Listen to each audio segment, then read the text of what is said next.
Today's topic is spiritual cleansing, and our friend Rory happened to need a little change of pace, so she started doing some work at a local coffee shop, and the work was going pretty good. Somehow she felt that being in the distracting space of the coffee shop helped her focus more thoroughly and get more work done.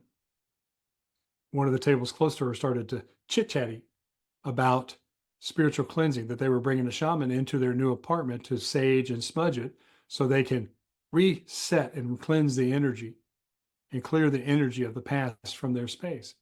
And while Rory had heard about spiritual cleansing, she had never really pondered it. She had never really thought about it. And after she had been practicing for a little while with her spiritual growth and development, so she was curious about what the grains of truth, what that golden thread of truth was about spiritual cleansing. And that's what we're going to talk about today. Welcome to Spirit 360 Fellowship.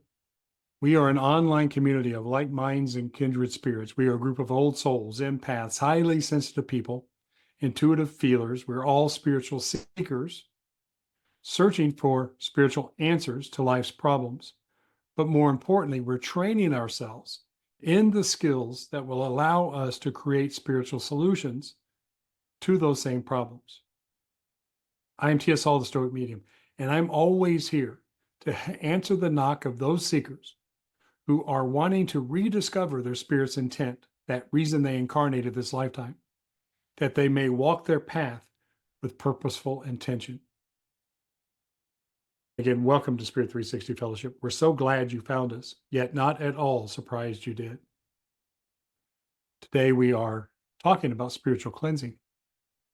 And what are the practices and rituals that allow us to remove the barriers between our physical awareness and our spiritual awareness and our spiritual senses? The intention of spiritual cleansing is to create a sense of clarity and balance. And this clarity and balance exist in three realms: the environmental realm, the mental and emotional realm, and the physical realm. It's to create a new beginning. It allows you to recontextualize the experience you're having in a space, in your own mind and your emotions, and in your physical body. So spiritual cleansing is a ritual that clears energies, restores balance, and rejuvenates possibilities. It's a reset, if you will. It's a fresh start. And these rituals and practices predated history. Since the dawning of humanity's awareness, there have been things humanity has found that as a community and individually we can do to make us more connected, more grounded, and more present to the places we find ourselves. And it is these environmental, mental, and emotional and physical conditions that the rituals we'll be talking about will restore. And we're looking at a golden thread of truth, this golden kernel that we found that works across multiple domains of life and for multiple cultures. So the first is environmental. And as our friend Rory was discovering, this group of people was having a smudging or a saging of a new apartment. And they were bringing in their shaman in a small community to bless or to cleanse out the past out of this apartment. This expression is a be, do, have in action. So beingness is your ability to create an intention or context for your life from a space of already having completed, doing the actions, and then having the result. So as you create a state of being that allows you to erase the energies, refresh or re-cleanse a space, then you can start doing things comfortably in that space and start having a desired life or outcome inside of that space. So these rituals are pardon me. These rituals are for setting and cementing and orchestrating the intentions. So you have an intentional outcome, and then you start to set that intention, you start to cement that intention, and you start to orchestrate that intention in the physical space and have physical reminders and actions that act as a touchstone to help you ground that intention in reality. And whether you're smudging with sage or other herbs, or you're practicing feng shui to mitigate other types of undesirable energy flows and outcomes, it is creating a fresh start. And that fresh start exists as long as you allow it to exist. And our friend Rory saw that there's a great deal of comfort in these rituals that bestows upon the practitioner of the ritual a groundedness and sense of peace.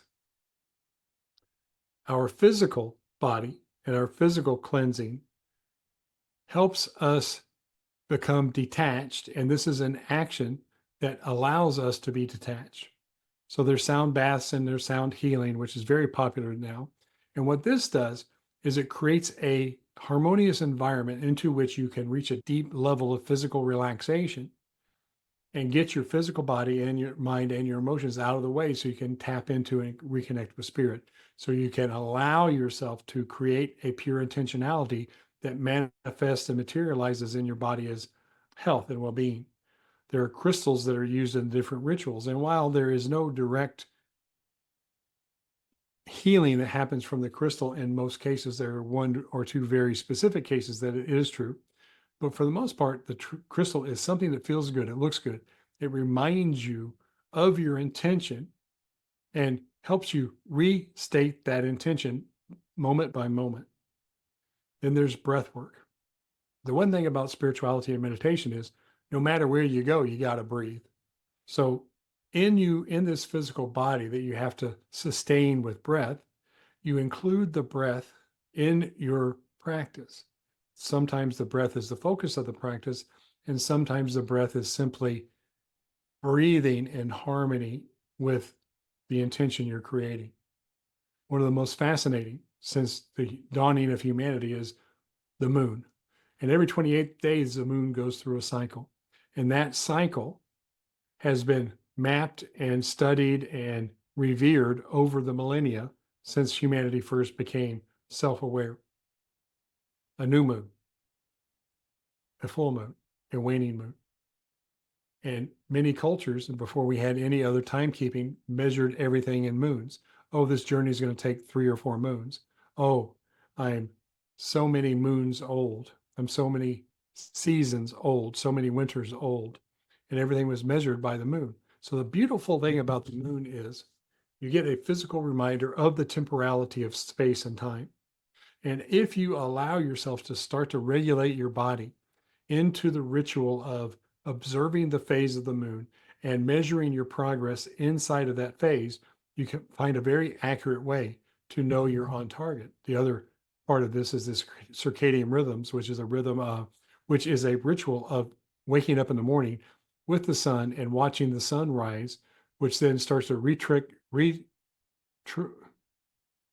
reset your hormonal balances in alignment with the circadian rhythms that are provided by the rising and falling of the sun. If you do the same thing in the evening, you'll start to get into a natural existence and rhythm with where sleep is a little bit better and relaxation is a little bit better. The one that is very popular and I particularly enjoy is aromatherapy. The sensation of different essential oils being experienced by your smelling sense for me is very relaxing. And then of course there's fasting, the ultimate way to reset your body and start to manage overindulgence and start to remind ourselves about avoidance of excess and moderation. And as we start to practice moderation, sometimes we need to reset our physical body's dependence on food and different substances by giving it a fresh start or a cleansing to allow ourselves to understand what our body really needs for sustenance versus what we think it needs. And Rory found these practices to be very helpful in distracting the mind to facilitate the being present. So if you're standing out in the full moon, which we've had a full moon right now, last night, then you get a sense of your place in the universe and in the course of human activity. If you allow yourself to truly be present to the sounds and noises and rhythms that are around you, whether it's deliberate through a sound healing or a sound healing or sound cleansing or sound healing, it also falls into place when you're in nature and you hear the noises and the rustling of nature. So allowing yourself to be present at each moment in time is one of the main focuses of the physical spiritual cleansing, mental and emotional. When I first started this practice or these practices in 1987, I was often asked the question, can spiritual healing heal emotional and psychiatric problems? And the answer is yes, we can manage the symptoms of those experiences with the spiritual healing. But to get the true remapping of your brain and allowing neuroplasticity to rewire your brain requires deep meditative practice. And that's the part that is the most fascinating understanding that ancient humans had, that if you allow yourself to turn off your brain or to very mindfully and with a great deal of focus direct the attention of your brain, it starts to create a sense of well-being, a sense of peace, a sense of knowing within your physical body. In essence, what you're doing is think about a dirty windshield. And every time you meditate, you're taking a cloth and you're wiping off any residual smudges and schmutz that is on the windshield so you can see clearly. As you meditate, you start to quiet your mind, calm your emotions, to remove any barriers or any schmutz between your mind and your brain so you can sense and perceive your mind's thinking. Your mind is resident in your spirit body. Visualization is creating in your mind's eye a picture perfect representation of that which you want to bring about. And a beautiful thing about our mind is it doesn't know the difference between a reality and a clearly visualized image. So you can get pre-rehearsal and pre-practice by visualizing what you want, knowing it is already happened, and have that part of your experience be a foreshadowing of the truth that you're going to bring about and the reality you're going to bring about in your life.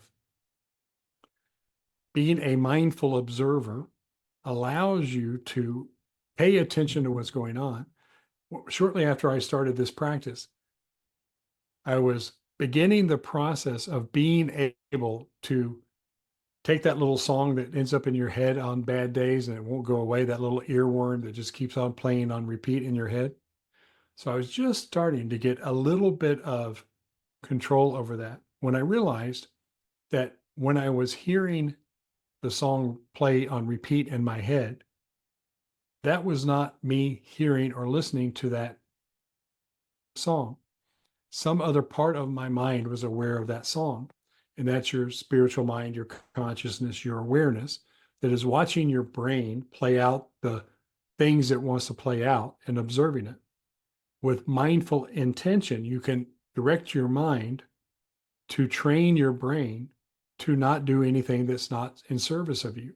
This is the mechanism that allows you to treat and manage some psychiatric conditions and some emotional conditions. We are absolute proponents of using medications to help you control the chemical states of your brain.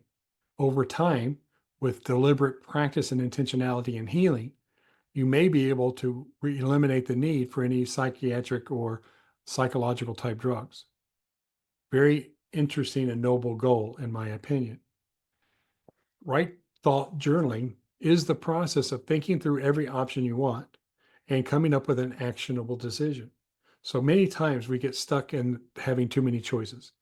And when we have too many choices, sometimes we choose nothing because it's easier. But if you do a thinking process where you journal out everything and you do some mindful thinking and you do some mindful reflection, you can sort through all of the different concerns and worries that you have and find yourself in a place where you have one actionable decision. An actionable decision can be executed immediately and will direct you in direction you feel will bring you to where you want to go. This is a precursor for right karma, good karma, that you allow yourself to take actions that create the results you want in your life and allow you to have a positive experience moving forward. Then there's therapeutic journaling. And this is a journaling technique where you do 3-4 pages where you sort through your thinking process all the way back to the first original thought that you may have in the area. And you think through all of your different options and choices and whether you're dealing with something that is real now at this time or something that is from your past that's lodged into your present, or some anxiety or panic over the future that you're projecting into the now. So therapeutic journaling is a process of dumping everything out of your head to get to the 2 or 3 core problems that may be stopping you, maybe having you feel stuck, or maybe having you feel very panicky. So these types of clearing activities, cleansing activities, allow you to start the process of taking control and amplifying the effectiveness of your spiritual growth and development practices. This ability to use your mind as a tool to take care of your future, to close the door on the past, to be here now at this moment, is what neuroplasty is all about. It's what all of the great spiritual masters each have taught in their own way. Go within, be unto yourself, know the answer, and trust that answer. Too many times we know the answer, but it's an inconvenient truth.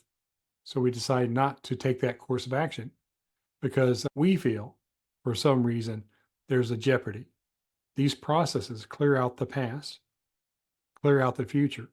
So the jeopardy is either real and to be listened to, or an imagination, which you can mitigate in some other way of action. So this is a be, do, have experience of life. So these rituals connect and inspire. So whether you're having the ritual with a group or whether you're doing your rituals and practices yourself, the cleansing process is being at this moment in time a possibility and intention ready to create a context for every action. So if you're really wanting to be happy, but you think you have to do this so you can do that so you can be happy, this reverses that. So you be happy and you do and take the actions that allow that a happy person would do. And then you start to get the results and outcomes aligned with your spirit's intent of what a happy person would do. So this is a little reverse engineering, begin with the end in mind. So if I have what I want and I can do what I want to, then I can be happy. The reverse engineering is if I start to be happy, I can do what happy people would do, and then I can start to have that result I want. So that is the ultimate promise and the practice of spiritual cleansing, to remove everything from your physical awareness, the delusions of your outward senses and your physical senses, and recontextualizing from an energetic perspective, where that energetic perspective allows you to create and tap into that sense of knowing, that sense of being, that sense of awareness of the future you are wanting to create. And then you recontextualize your actions in service of that intention, that beingness, and then you start to have those results because you're attracting what you need to manifest what you want, to have it materialize in your life. So Rory, in her exploration of the spiritual cleansing practices and rituals, she found her happy place. But the most important thing she realized is that happy place was there all along. She just had to get rid of the noise and the barriers and the smudge on your windshield and your lens of life so it was present in your current awareness. So the overall practice and intentionality of our spiritual cleansing practices: you clear your space. Any distractions you find around you, you get it cleared. If you have some worry about the past, you can take an action to start to remove that worry. If you have something that's distracted in a pile of unfinished work, a pile of clutter, you can declutter it and get it cleaned out. So once your space is clear, then we want to do the practices that allow us to relax our body to a deep, profound state. In that deep, profound state, your body turns to butter. Your body becomes a tool of your mastery to facilitate walking your path. Then you want to train your mind to be present to the possibility you want, the beingness that you want, so you can do what you need to do to have the results you want. And that beingness allows you to take absolute and total control of your experience of being alive by consciously creating a way of being that then attracts to you what you need, so you can manifest the opportunities that bring about what you want, and then materialize them, that have them in your life. And the ultimate result of this, all the spiritual cleansing, is to have a direct connect understanding of your awareness, informed by your spiritual senses, so you can begin to create your life in service of the visualization that you practice on a regular basis. My highest blessings.